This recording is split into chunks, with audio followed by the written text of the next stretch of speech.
तो हम लोग बात कर रहे थे लूसेंट सीरीज जो चल रही थी, जो परीक्षा की दृष्टि से बहुत महत्वपूर्ण है। कब कब एग्जाम है उत्तर प्रदेश पुलिस री एग्जाम? 23, 24, 25, 30, 31 को, ठीक है। तो लूसेंट एक ऐसी पुस्तक है या किताब है जिसमें सारे प्रश्न जीएस के फंसते हैं, सिर्फ करंट अफेयर को छोड़ के, ठीक। तो करंट अफेयर आप कहीं से पढ़ते रहिए थोड़ी बहुत, क्योंकि करंट अफेयर के 5 6 क्वेश्चन आते हैं और उत्तर प्रदेश के पूछे जाते हैं। लगभग 10 क्वेश्चन जीएस में उत्तर प्रदेश और लूसेंट उसके जीके के पूछे जाते हैं, ठीक। तो ये कवर करा देंगे 2 3 क्लासों में, बाकी लूसेंट सीरीज पूरी कराएंगे, ठीक। चाहे वो आपका हिस्ट्री हो, पॉलिटी हो, ज्योग्राफी हो, ये सब कराएंगे, ठीक। तो पहले जो कल कराया था उसका रिवीजन करते हैं। कल हमने बताया सिंधु सभ्यता के बारे में। इसकी खोज राय बहादुर दयाराम साहनी ने कब की थी? 1921 में, 1921 में। आज ये भी बताएंगे कि कौन सा शहर किस नदी के तट पर स्थित था, ये पूछा जाता है। तो सिंधु सभ्यता राय बहादुर दयाराम साहनी ने 1921 में इसकी खोज की थी। रेडियो कार्बन पद्धति के आधार पर यह बताया गया कि इसकी जो कितनी पुरानी सिंधु सभ्यता है, 2400 ईसा पूर्व से लेकर 1700 ईसा पूर्व तक इसकी इतनी पुरानी है। इसको कांस्य युग में रखा जाता है, क्योंकि सिंधु सभ्यता को कांस्य युगीन सभ्यता कहा जाता है। निवासियों को द्रविड़ और भूमध्य सागरीय कहते थे इसको। फिर यहाँ की जो सभ्यता है नगरीय सभ्यता, कैसी है? सिंधु सभ्यता नगरीय सभ्यता है, मात्र सत्तात्मक है, ठीक, याद रखना। फिर इसमें सिंधु सभ्यता का विस्तार बताया गया था कि उत्तर में, पूरब, पश्चिम और दक्षिण में। तो उत्तर में मादा पड़ता है जम्मू कश्मीर में, यहाँ तक सिंधु सभ्यता का उत्तर में विस्तार था। दक्षिण में दैमाबाद महाराष्ट्र तक इसका विस्तार था। पूरब में आलमगीरपुर मेरठ में पड़ता है, यहाँ तक था। और पश्चिम में सुतकांगेडोर ये पड़ता है बलूचिस्तान में, वहां तक सिंधु सभ्यता का विस्तार था। और इस सिंधु सभ्यता में 6 ही बड़े नगरों की संज्ञा को, या बड़े 6 नगरों को स्थान दिया गया है। कौन कौन से? उनमें से मोहनजोदड़ो है आपका, हड़प्पा है, गढ़वारी वाला है, धोलावीरा है और राखीगढ़ी है, कालीबंगन है। इन 6 शहरों को महत्वपूर्ण स्थान दिया गया है। स्वतंत्रता प्राप्ति के पश्चात सर्वाधिक जो सिंधु सभ्यता के स्थल मिले थे, वो कहाँ से मिले थे? गुजरात से। कहाँ से मिले थे? गुजरात। गुजरात की समुद्र तटीय सीमा भारत के सभी राज्यों से सर्वाधिक है, ठीक। फिर क्या है? लोथल सुतकोतरा, यह सिंधु सभ्यता के प्रमुख बंदरगाह थे। और जुते हुए खेत, नक्काशीदार ईंटें, ईंटों के साँचे, ये कहाँ से मिले हैं? कालीबंगन से। तो जुते हुए खेत, नक्काशीदार ईंटों के साक्ष्य, ये कहाँ से मिले? कालीबंगन से। और कालीबंगन से अग्निकुंड भी प्राप्त हुए, ठीक। अब बताते हैं मोहनजोदड़ो से प्राप्त सबसे बड़ा बृहद स्नानागार प्राप्त हुआ था। और यहाँ पर एक सील पर 3 मुख वाले, एक सील में पत्थर, एक पत्थर पर 3 मुख वाले देवता कौन थे? पशुपतिनाथ थे। उस पर, उनकी मूर्ति पर हाथी, गैंडा, सीता एवं भैंसा के चित्र अंकित थे, ठीक। फिर मोहनजोदड़ो से ही नर्तकी की एक कांस्य मूर्ति मिली थी, नर्तकी की एक कांस्य मूर्ति मिली थी। मनके बनाने के कारखाने लोथल एवं चन्हूदड़ो से, याद रखना, जो मनके या घड़े जो बनाए जाते थे वो कहाँ से? लोथल और चन्हूदड़ो से ही प्राप्त थे। सिंधु सभ्यता की लिपि कैसी थी? भाव चित्रात्मक थी। यह दाहिने से बाईं ओर लिखी जाती थी। और सिंधु सभ्यता के लोगों ने नगरों एवं घरों को बनाने के लिए ग्रिड पद्धति अपनाई थी। घरों के दरवाजे और खिड़कियां पीछे की ओर खुलते थे। मात्र एक ऐसा शहर या नगर था लोथल, इसके दरवाजे और खिड़कियां मुख्य सड़क की ओर खुलते थे। सेंधववासी मिठास के लिए शहद का उपयोग करते थे। और रंगपुर एवं लोथल से चावल के साक्ष्य मिले थे। सुरकोतड़ा, कालीबंगन एवं लोथल, देखो सुरकोतड़ा और लोथल आपको बताया था प्रमुख बंदरगाह थे। इसमें कालीबंगन जोड़ते हैं, यहाँ से घोड़े के अस्थिपंजर मिले, ठीक। एक बहुत ही महान इतिहासकार हुए पिगट ने हड़प्पा और मोहनजोदड़ो को एक विस्तृत साम्राज्य की जुड़वा राजधानी कहा, ठीक। सिंधु सभ्यता के लोग धरती उर्वरता की देवी मानते थे धरती को, और इसकी पूजा करते थे, ठीक। फिर क्या था? वृक्ष और शिव की पूजा के साथ भी सिंधु सभ्यता से ही मिले थे, ठीक। और स्वास्तिक चिन्ह भी कहाँ से मिला था? सिंधु सभ्यता से ही प्राप्त हुआ। तो ये तो रिवीजन करा दिया। जो आज के इसकी जो सिंधु सभ्यता की प्रमुख नदियां हैं और किस शहर के तट पर स्थित हैं, या मतलब कौन सी नदी या कौन सा शहर किस नदी के तट पर स्थित है, ये सब तो हम लोग बात कर रहे हैं सिंधु सभ्यता या सिंधु सभ्यता। उसके जो कुछ महत्वपूर्ण बिंदु बचे हुए थे उन पर पहले चर्चा करेंगे, ठीक है। फिर आपका सिंधु सभ्यता हो गया, आपका प्रागैतिहासिक काल भी बता दिया था। इसके बाद वैदिक सभ्यता आएगी। इस प्रकार से धीरे धीरे कंप्लीट कराएं। देखिए एंशियंट हिस्ट्री बहुत कम पूछते हैं, मॉडर्न बहुत पूछते हैं, ठीक। मॉडर्न और मिडिवल, तो उन पर विशेष ध्यान है। इस पे जो आने वाले तथ्य हैं उन पर ही चर्चा करें, ठीक।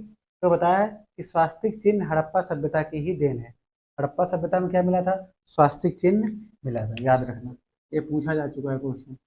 फिर क्या है, किसी मंदिर के साक्ष्य हड़प्पा सभ्यता में नहीं मिले या सिंधु सभ्यता में किसी मंदिर के साक्ष्य नहीं मिले। फिर क्या है, इसमें मातृत्व की उपासना सर्वाधिक प्रचलित थी।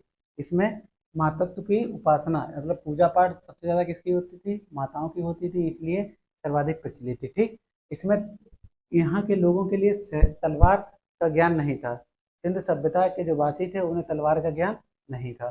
फिर क्या है, शवों को जलाने एवं गाड़ने दोनों प्रथाएं प्रचलित थी। हड़प्पा में दफनाए जाते थे और मोहनजोदड़ो में जलाए जाते थे, याद रखना। देखिए, जलाने से याद रखेंगे मोहनजोदड़ो, और हड़प्पा से क्या है, पा के बाद फा आता है दफनाने से। ठीक, हड़प्पा में दफनाने से, मोहनजोदड़ो में जलाने से। ठीक, फिर है लोथल एवं कालीबंगन में युग्म समाधियां मिली थी, एक में जुड़ी हुई समाधियां मिली थी। ठीक, फिर क्या है, इससे सती प्रथा का उल्लेख मिलता है। फिर था कि सिंधु सभ्यता का जो विनाश हुआ था वो बाढ़ के कारण हुआ था, बाढ़ आ गई थी जिसके कारण इसका विनाश हो गया।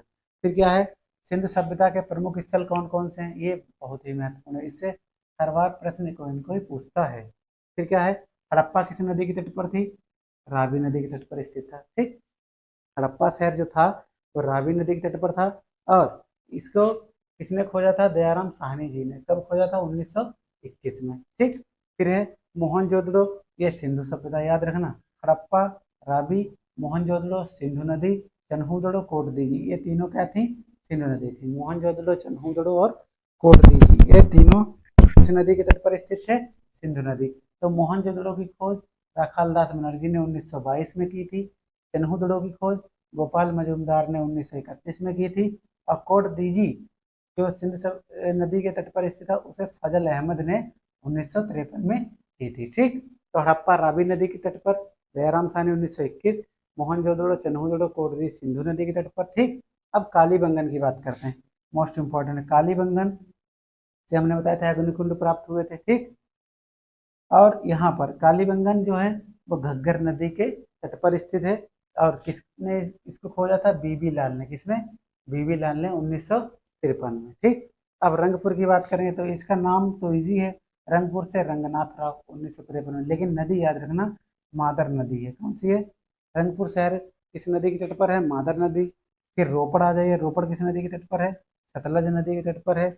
इसकी खोज किसने की थी, यज्ञदत्त शर्मा ने 1953-56 में। ठीक, लोथल मोस्ट इंपॉर्टेंट है, भोगवा नदी के तट पर। किस पर, भोगवा नदी के तट पर रंगनाथ राव ने क्या किया था, इसको खोजा था। फिर क्या है, आलमगीरपुर जो उत्तर प्रदेश मेरठ में पड़ता है, यह हिंडन नदी के तट पर है। ठीक, जो गाजियाबाद में भी हिंडन नदी निकलती है। यज्ञदत्त शर्मा ने 1958 में इसको खोजा था। ठीक, अब सुतकांगेडोर की अगर बात करेंगे, ये दास्क नदी के तट पर है। किस पे, सबसे पश्चिमी स्थल कौन सा है, सुतकांगेडोर, जो बलूचिस्तान में था, दास्क नदी के तट पर। आर एज स्टाइल ने इसको खोजा था, आर एज स्टाइल ने खोजा था। ठीक, बनवाली की बात करेंगे, ये रंगोई नदी के तट पर था, रविंद्र सिंह बिष्ट ने 1974 में इसको खोजा था। ठीक, धोलावीरा, ये भी रंगोई नदी पर, और रविंद्र सिंह बिष्ट ने ही खोजा था 1990 और 91 में। ठीक, सिंधु सभ्यता में पर्दा प्रथा और वेश्यावृत्ति दोनों ही प्रचलित थी। ठीक, पर्दा प्रथा और वेश्यावृत्ति दोनों ही प्रचलित थी। आग में पकी हुई मिट्टी को टेराकोटा कहते थे, क्या कहते थे, टेराकोटा कहते थे।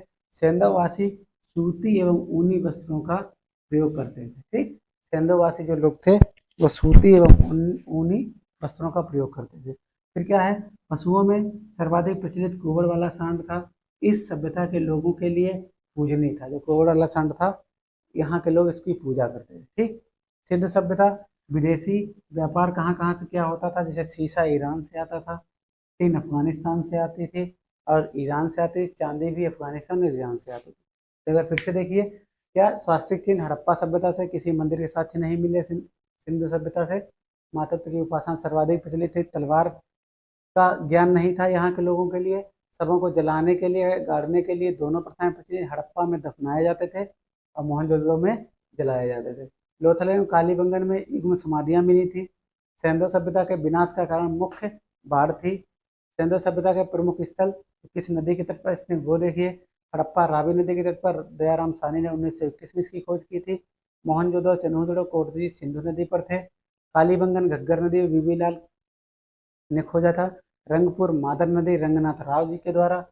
रोपड़ सतलज नदी मोस्ट इंपॉर्टेंट, लोथल भोगवा नदी, रोपड़ जो था सतलज नदी के तट पर और लोथल जो था वो भोगवा नदी के तट पर, ठीक। आलमगीर में पता है आपको, हिंड नदी उत्तर प्रदेश मेरठ में पड़ता है। सुतकांगेड और दास की नदी बनवाली, रंगोई, धौलावीरा भी रंगोई। और ये बता दिया आपको, आग में पकी हुई मिट्टी टेराकोटा, सिंधुवासी सूती एवं ऊनी वस्त्र उपयोग करते थे। पशुओं में कुबड़ वाला सांड जो था इसकी ये लोग पूजा। तो अब आपको कल वैदिक सभ्यता पढ़ाएंगे। तो आज के लिए इतना ही, मिलते हैं आपको अगले वीडियो में, जब तक के लिए जय हिंद जय भारत।